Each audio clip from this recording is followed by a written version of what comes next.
Movie के start होते ही हमें कुछ साल पहले का टाइम दिखाया जाता है, जहाँ पर कुछ वर्कर्स एक माइन में काम कर रहे होते हैं। उन पर नजर रखने के लिए एक डॉक्टर भी वहाँ पर होता है, जिसे एक आदमी बताता है कि काम के दौरान वर्कर्स को यहाँ पर कुछ रेडिएशंस यानी शुआएं महसूस हुई और उन्हें लगा कि शायद यहाँ पर यूरेनियम है और वो बहुत खुश हो गए। उन्होंने बड़ी बड़ी मशीनरीज यहाँ पर मंगवा ली और काम शुरू कर दिया कि देखते ही देखते काम के दौरान वो जमीन अंदर घुसने लगती है, यानी एक गार में जाने लगती है। तो डॉक्टर अपनी टीम को लेकर उस केव के अंदर जाते हैं, यानी जमीन के नीचे। तो वहाँ पर उन्हें एक बहुत बड़े जानवर का स्केलेटन मिलता है, यानी ढांचा। जब डॉक्टर उस पर गौर करते हैं तो उन्हें पता चलता है कि ये कोई स्केलेटन नहीं है, बल्कि वाकई में एक बहुत बड़ा जानवर है जो यहाँ पर सो रहा था और रोशनी पड़ने पर ये जिंदा हो गया था। और फिर हमें ये दिखाया गया कि वो जानवर केव से निकलकर समंदर की तरफ चला गया था। दूसरी तरफ जापान में हमें एक साइंटिस्ट दिखाया जाता है जो कि फोन पर किसी से बात कर रहा था कि जिस जगह से वो जानवर निकला था वहाँ से अर्थक्वेक होता यहाँ तक आ रहा है। उस खास जगह पर एक प्लांट होता है। वो कहता है कि अगर ऐसे ही चलता रहा तो मुझे तो अपना प्लांट खत्म करना पड़ेगा। तभी उसकी वाइफ आती है और वो अपनी वाइफ और अपने बेटे फोर्ड को लेकर वहाँ से चला जाता है।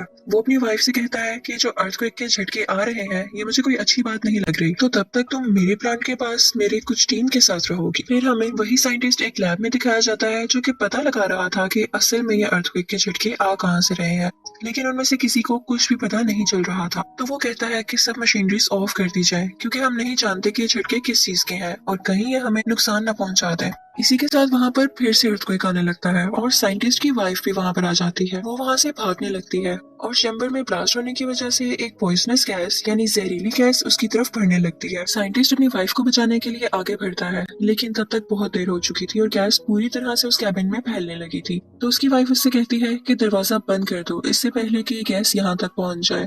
और ना चाहते हुए भी साइंटिस्ट को वो दरवाजा बंद करना पड़ता है और इसके बाद वो काफी उदास हो जाता है क्योंकि उसकी वाइफ अंदर रह गई थी। वो उससे कहती है कि हमारे बेटे फोर्ड का ध्यान रखना, और इसी के साथ रेडिएशन की वजह से वो पूरा का पूरा प्लांट तबाह हो जाता है। फोर्ड भी ये सब कुछ अपने स्कूल से देख रहा था। अब हमें 15 साल बाद का वक्त दिखाया जाता है। फोर्ड अब एक फौजी बन चुका था और कुछ मंथ की ट्रेनिंग के बाद वो अपने घर वापस आया था। वो अब मैरिड था कि उसकी वाइफ को कॉल आती है कि फोर्ड के डैड को पुलिस ने पकड़ लिया है। फोर्ड अपने डैड से नफरत किया करता था क्योंकि वो समझता था कि उसकी मदर की डेथ उनकी वजह से हुई, लेकिन अपनी वाइफ के कहने पर वो उन्हें मिलने चला जाता है और जाकर अपने फादर को पुलिस से छुड़वा लेता है। फिर वो दोनों घर आते हैं तो उसका फादर उससे कहता है कि बेटा वो एक एक्सीडेंट नहीं था बल्कि उसके पीछे कुछ रेडिएशंस थी और सेम चीज हम अभी भी फील कर रहे हैं फिर से। और वो अभी भी इसलिए अरेस्ट हुआ था क्योंकि वो उस जगह पर गया था जहाँ पर पुलिस ने जाने से मना किया था। वो बताता है कि मेरे दोस्त ने भी वॉइस फ्रीक्वेंसी नोट की है, यानी वहाँ पर से अजीबोगरीब आवाजें आती हैं, तो मुझे वहाँ पर जाकर देखना होगा और ये साबित करना होगा कि उस रोज प्लांट पर जो ब्लास्ट हुआ वो कोई एक्सीडेंट नहीं था। तो फिर फोर्ड भी अपने फादर के साथ वहाँ पर जाता है। अब वो लोग नोट करते हैं कि वहाँ पर कोई जहरीली गैस या रेडिएशन नहीं थी। वहाँ पर पुलिस फिर से आ जाती है और उन दोनों को पकड़कर अपने साथ ले जाती है और वहाँ पर वही डॉक्टर जो मूवी के स्टार्टिंग सीन में दिखाया गया था वो भी होता है। वो सब साइंटिस्ट से पूछते हैं कि आखिर तुम बार बार उस जगह पर क्यों जाते हो, तो वो सब कुछ बताने लगता है जो वो करना चाहता था। डॉक्टर ये सुनकर बहुत हैरान होता है क्योंकि इतनी सारी इन्फॉर्मेशन तो उसे भी नहीं पता थी। वो वहाँ पर एक बहुत बड़ी पत्थर जैसी चीज पर कुछ एक्सपेरिमेंट्स कर रहे हैं। अचानक वो पत्थर हिलने लगता है तो वो लोग उस पर बिजली फेंकते हैं, यानी इलेक्ट्रिकल शॉक देते हैं। वो पत्थर टूट जाता है और उसके अंदर से एक बहुत बड़ा क्रिएचर बाहर आता है। वो बहुत ही ज्यादा बड़ा था और लोगों पर बिजली जैसी कोई चीज फेंक रहा था। और फिर हमें दिखाया जाता है कि वो जानवर खुद को कैद से आजाद करवाकर प्लांट से बाहर आ जाता है और वहाँ से उड़ जाता है। अगले दिन कैप्टन आते हैं और डॉक्टर को अपने साथ जाने का कहते हैं। डॉक्टर अपने साथ साइंटिस्ट और फोर्ड को भी ले लेता है, लेकिन इस वाकये में साइंटिस्ट काफी जख्मी हो चुका था। वहाँ पर जाकर उनका हेड उन्हें बताता है कि ये क्रिएचर कोई आम क्रिएचर नहीं है। जब जमीन की रेडिएशंस कम होती गई तो ये समंदर की गहराइयों में चला गया ताकि ये वहाँ से अपनी एनर्जी ले सके। वो बताते हैं कि हमारी कंपनी को भी उसे ढूंढने के लिए बनाया गया था। वो आज तक नहीं मरा और उसका नाम गॉडजिला था और ये वही जानवर था जिसे लोग अर्थक्वेक समझ रहे थे। और वो चलता चलता यहाँ जापान के एक प्लांट में आ गया क्योंकि उसे कोई ऐसी जगह चाहिए थी जहाँ से वो बहुत सारी एनर्जी एक साथ ले पाता। इसी के साथ हमें दिखाते हैं कि साइंटिस्ट की वहाँ पर डेथ हो जाती है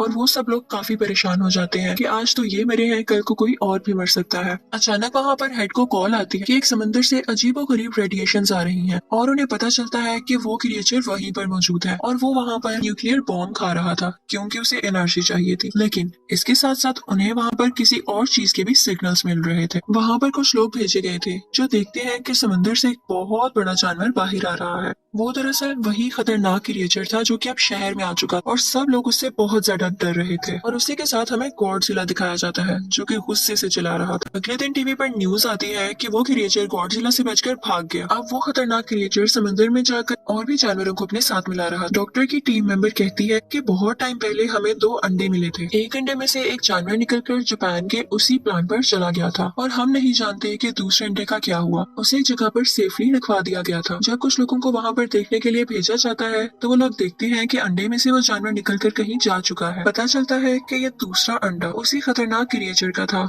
और वो उसमें से निकलकर किसी और शहर में जाकर तबाहियां मचा रहा था। इन दोनों को पुलिस ढूंढने लगती है। फिर हमें दिखाया जाता है कि डॉक्टर टीवी पर दूसरे क्रिएचर की फुटेज देख रहे होते हैं। वहाँ पर वो नोट करते हैं कि इस क्रिएचर के तो पैर ही नहीं है जैसे पहले क्रिएचर के थे। रिसर्च करने पर उन्हें पता चलता है कि ये फीमेल है और पहला क्रिएचर मेल था। अब क्योंकि फोर्ड भी एक फौजी था तो उसे आर्मी के साथ हर जगह भेज दिया जाता है कि वो उन क्रिएचर्स को रोक सके। दूसरी तरफ हमें कैप्टन बताता है कि वो क्रिएचर्स बहुत तबाही कर रहे हैं। तो हेड उनसे कहता है कि हमें इन्हें एक बहुत ही खतरनाक बॉम्ब से उड़ाना पड़ेगा। तो कैप्टन कहता है कि इससे तो उन्हें फायदा होगा क्योंकि उन्हें न्यूक्लियर एनर्जी चाहिए और इससे वो और ज्यादा स्ट्रॉन्ग होंगे। तो हेड कहता है कि हम इसके सिवा कर भी क्या सकते हैं, रिस्क तो लेना होगा। वो दोनों क्रिएचर्स अपनी एनर्जी रिस्टोर करने के लिए यानी रेडिएशंस को खुद में फिल करने के लिए एक समंदर में जा रहे थे क्योंकि समंदर की गहराई से उन्हें बहुत सारी रेडिएशंस मिली और गॉडजिला दूसरी तरफ उन्हें मारने के लिए आ रहा था। तो ये सब लोग भी उसी समंदर की तरफ बढ़ते हैं और वो न्यूक्लियर बॉम्ब भी अपने साथ रख लेते हैं। फोर्ड भी इन पर नजर रखे हुए था। वो बॉम्ब उन्होंने एक बोट पर रखा हुआ था। मेल क्रिएचर आकर उस बोट पर अटैक कर देता है और वो न्यूक्लियर बॉम्ब उठाकर वहाँ से चला जाता है। अब वो दोनों क्रिएचर्स उस बॉम्ब को लेकर वहां से दूर चले गए थे क्योंकि उन्हें वो चीज मिल गई थी जिससे उन्हें बहुत सारी एनर्जी मिलने वाली थी। आर्मी का और हेड का ये प्लान अब पूरी तरह जाया हो चुका था। वो लोग सोचते हैं कि हमसे तो कुछ भी नहीं हो पाएगा तो शायद गॉडजिला हम सबकी जान बचा ले। फिर हमें दिखाया जाता है कि वो क्रिएचर्स शहर में बहुत तबाही मचा रहे थे लेकिन लकीली गॉडजिला भी वहां पर आ जाता है और आर्मी भी वहीं पर थी। फिर हमें दिखाया जाता है कि गॉडजिला इस क्रिएचर के सामने आ जाता है और ये लोग लड़ने लगते हैं। ये बहुत ही बड़े थे और लड़ते लड़ते बहुत चीजें डिस्ट्रॉय कर रहे थे तो सब लोग पीछे हट जाते हैं। यहाँ पर अभी सिर्फ मेल क्रिएचर ही मौजूद था तो गॉडजिला उससे आसानी से लड़ पा रहा था और वो उसे मारने ही वाला होता है कि पीछे से फीमेल क्रिएचर आकर उस पर अटैक कर देती है और अब गॉडजिला इन दोनों से अकेला लड़ रहा था। यहाँ पर गॉडजिला के लिए उन दोनों को मारना काफी मुश्किल हो रहा था। दूसरी तरफ हमें दिखाया जाता है कि आर्मी को अंडरग्राउंड यानी जमीन के नीचे एक घोंसले में बहुत से अंडे मिलते हैं जो कि फीमेल क्रिएचर ने दिए थे और गॉडजिला के लिए उनको हराना काफी मुश्किल हो जाता। आर्मी वहाँ पर एक बॉम्ब पर टाइमर लगाकर बाहर आ जाती है और जल्द ही वो बॉम्ब ब्लास्ट हो जाता है और सब के सब अंडे उसमें हट जाते हैं। जब मेल और फीमेल दोनों क्रिएचर ये देखते हैं तो उन्हें अपने अंडों की फिक्र होने लगती है और वो दोनों गॉडजिला को छोड़कर उस तरफ भागते हैं। अब उस धमाके से गॉडजिला को ये फायदा हुआ कि उस धमाके की रेडिएशंस गॉडजिला में एनर्जी की तरह जाने लगी और उसने वही एनर्जी यूज कर अपने मुंह से उन दोनों क्रिएचर्स पर फेंकी और अब गॉडजिला काफी स्ट्रॉन्ग हो चुका था और वो दोनों क्रिएचर से पूरी ताकत से लड़ रहा था। और यहाँ पर गॉडजिला मेल क्रिएचर को मार देता है तो ये देखते हुए फीमेल क्रिएचर को काफी गुस्सा आता है और उसे इस बात का भी गुस्सा था कि आर्मी ने उसके अंडों को मार दिया तो वो फोर्ट की तरफ बढ़ती है। लेकिन गॉडजिला उसे पीछे से आकर पकड़ता है और उसका मुंह खोलकर अपने मुंह से सारी की सारी रेडिएशंस उसके अंदर डाल देता है जिसकी वजह से उसे बहुत पेन होने लगती है और वो मर जाती है। फोर्ड भी यहाँ पर काफी जख्मी हो चुका था लेकिन आर्मी उसे ठीक करने के लिए वहाँ से ले जाती। अगले दिन हमें गॉडजिला दिखाया जाता है। लोग समझ रहे थे कि वो मर चुका है लेकिन वो थक चुका था और अपनी आंखें बंद कर लेटा हुआ था कि अचानक वो उठता है और वापस समुद्र में जाने के लिए चलने लगता है। वो इनफैक्ट यहाँ पर किसी को कोई नुकसान नहीं पहुंचाने आया था। उसकी दुश्मनी तो बस उन खतरनाक क्रिएचर्स से थी और अब जैसा कि उसने उनको मार दिया तो वो वापस समुद्र में चला जाता है। और अब दिखाया जाता है कि फोर्ड भी अपनी बीवी और बेटे के पास चला गया था और सब कुछ यहाँ पर ठीक हो जाता है। इसी के साथ मूवी भी एंड होती है। Thank you for watching.